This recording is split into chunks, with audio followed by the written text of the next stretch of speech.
కరీంనగర్ జిల్లాలో చివరి రోజు నామినేషన్ల ప్రక్రియ జోరుగా సాగుతోంది.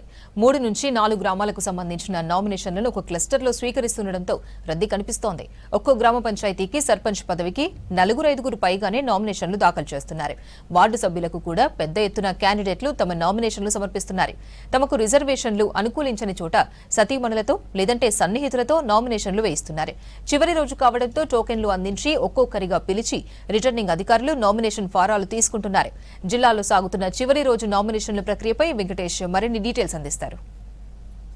మొదటి విడత గ్రామ పంచాయతీ ఎన్నికల కోసం నామినేషన్ల చివరి రోజు ఈ రోజు అన్ని గ్రామాలకు సంబంధించిన నామినేషన్ల ప్రక్రియ కూడా చాలా వేగవంతమైందని చెప్పొచ్చు. ఎందుకంటే చివరి రోజు కాబట్టి ఎవరైనా పోటీ చేయాలనుకున్న వాళ్ళు ఈరోజు సాయంత్రం 5 గంటల వరకు కూడా నామినేషన్ దాఖలు చేయొచ్చు. ఇందులో భాగంగా ప్రజెంట్ మనం రామడుగు మండలం కొక్కరకుంట గ్రామంలో ఉన్నాం. ఈ కొక్కరకుంట గ్రామానికి సంబంధించి 3 విలేజ్లకు సంబంధించిన నామినేషన్ల స్వీకరణ ఇక్కడ జరుగుతుంది. కొక్కరకుంట, దేశరాజపల్లి, వన్నారం ఈ 3 గ్రామాల సర్పంచ్ పదవులతో పాటు గ్రామ వార్డు సభ్యులకు సంబంధించిన వాళ్ళు కూడా నామినేషన్ వేయొచ్చు. కొక్కరకుంటలో 10, దేశరాజపల్లిలో 12, వన్నారంలో 10 వార్డులు ఉన్నాయి. ఈ వార్డులకు సంబంధించిన నామినేషన్ల స్వీకరణ కార్యక్రమం ఈరోజు జరుగుతుంది. ఇప్పుడు మనం ఇక్కడ చూస్తున్న వాళ్ళంతా కూడా నామినేషన్లు వేసానికి వచ్చారు. వీళ్ళందరికీ టోకెన్స్ ఇచ్చి ఒకరి తర్వాత ఒకరిని లోపలికి తీసుకెళ్తున్నారు. లోపలికి తీసుకెళ్లే క్రమంలో వీళ్ళు ఆల్రెడీ నామినేషన్ పత్రాలు తర్వాత వాళ్ళకి సంబంధించిన డాక్యుమెంట్లతో కూడా హాజరయ్యారు. నిన్నటి వరకు కనుక చూసుకుంటే మొదటి 2 రోజుల్లో కరీంనగర్ జిల్లాలోని 92 గ్రామ పంచాయతీ సర్పంచ్ పదవులకు గాను 197 నిన్నతో 197 వచ్చినాయి.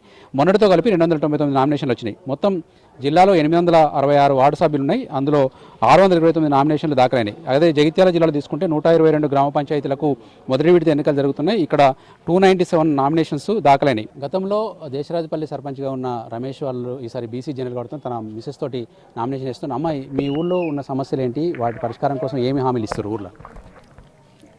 ఊళ్ళో సీసీ రోడ్లు కానీ ఇండ్లు 100 ఇండ్లు వచ్చినాయి. 250 ఇండ్లు మాకు మంజూరైనాయి. 150 ఇండ్ల దానికి కట్టిండ్రు. ఇంకా 100 ఇండ్లు కట్టిస్తాం.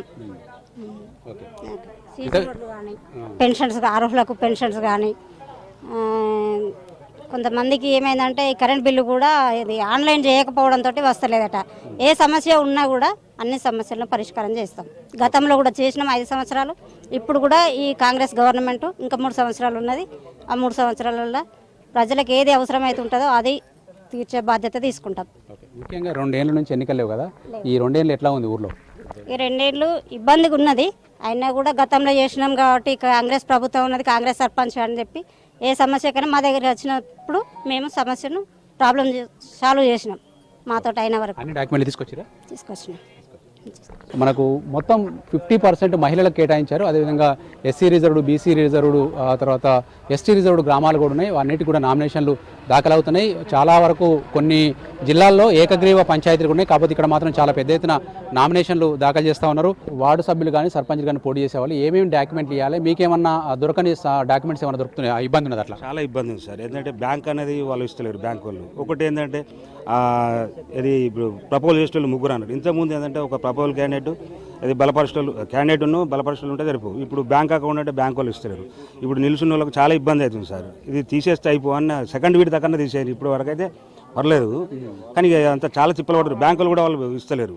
దీని గురించి గవర్నమెంట్ మళ్ళీ రేపో సెకండ్ వీడి దాకా ఏమన్నా సాయం చేస్తే బాగుంటుందని అనుకుంటాను. ముఖ్యంగా ఊర్లలో ఏ సమస్యల మీద ఎక్కువ ఫోకస్ అవుతుంది సార్? ఓట్లకు ఏమేమి ప్రభావితం చేస్తాయి సమస్యలు? తాగునీరు, సాగునీరు, కరెంటు, ఇవన్నీ కావాలి. రోడ్లు, స్ట్రీట్ లైట్లు, అసొంటప్పుడే మంచి సర్పంచ్ ఎన్నుకుంటే బాగుంటుందని నా ఉద్దేశం. దాదాపు 2 ఏళ్ల నుంచి ఎన్నికలు లేవు. ఏమేమి వెనకబడ్డది? కుంటుపడ్డది, చాలా వరకు కుంటుపడ్డది.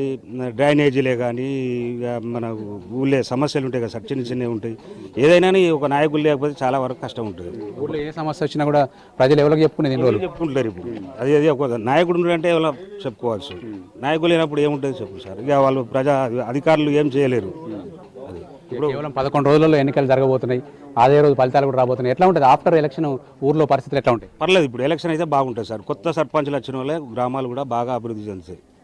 ఇది ఓవరాల్గా ఎన్నికల హడావుడి ఒకసారి పెద్ద ఎత్తున కనిపిస్తూ ఉంటాయి. ఇక్కడ లోపల కూడా నామినేషన్ల స్వీకరణ కార్యక్రమాన్ని చాలా అధికారులు పకడ్బందీగా నిర్వహిస్తున్నారు. పోలీసు బందోబస్తు మధ్య ఒక్కరొక్కరిని మాత్రమే లోపలికి అనుమతిస్తూ ఉన్నారు. లోపల జరిగే ప్రాసెస్ ప్రకారం అన్ని డాక్యుమెంట్లు సరిగా ఉన్నాయా లేదా అని తెలుసుకుని returning officer, assistant returning officer సమక్షంలో వీళ్ళ నామినేషన్లు తీసుకుంటా ఉన్నారు. ఈరోజు సాయంత్రం 5 గంటల వరకు ఎంతమందిలో ఇక్కడికి వచ్చి టోకెన్ తీసుకున్నారో వాళ్ళందరికీ కూడా నామినేషన్ స్వీకరణకు అనుమతిస్తారు. ఆ నామినేషన్ స్వీకరణ అనంతరం రేపు స్క్రూటినీ ఉంటుంది. తర్వాత 3వ తారీఖు రోజు ఫైనల్ ఈ మొదటి విడతకు సంబంధించిన ఫైనల్ అభ్యర్థుల జాబితాను ప్రకటిస్తారు. ఆ తర్వాత ఈ నెల 11న మొదటి విడతకు సంబంధించిన ఎన్నికలు జరగబోతాయి. దీనికి కంటిన్యూషన్గా 2వ విడత 3వ విడత నామినేషన్ల ప్రక్రియ కూడా త్వరలో ప్రారంభం కాబోతుంది. ఓవరాల్గా అటు ఉమ్మడి కరీంనగర్ జిల్లా వ్యాప్తంగా కూడా పంచాయతీ ఎన్నికల కోలాహలం అయితే కనిపిస్తూ ఉంది. కెమెరామెన్ కవికుమార్తో Venkatesh, V6 news, Kokkarakunta village నుంచి.